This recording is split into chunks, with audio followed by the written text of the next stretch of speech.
Tungod sa hangin nga mabugnaw, daw namit naman higop sa baw. Gani maluto kita sang putsero, kay mahigop kita sa baw kag kaldo. Para makabata sang gwapo. Nya, ambot kung tuod ang inambal nila nga mahigop ako ng kaldo para makabata kag gwapo.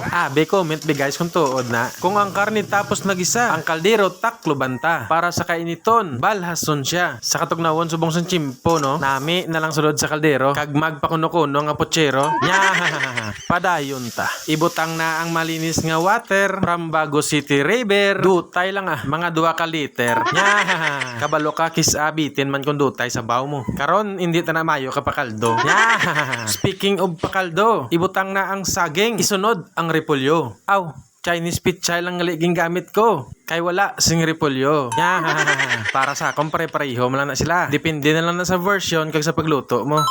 Comment kung di na yung tsakto. Sa asin kag magic sarap, aton timplahan. Ibutang dayon ang paitan. Kay karon, imo pa na malipatan. Nya, mutamot ba? Tilawan tabi. Luto na guys. Bahaw sang Jollibee. Isa ka serve nga putsero. Damua sa bawbi. Sige pa. Sige.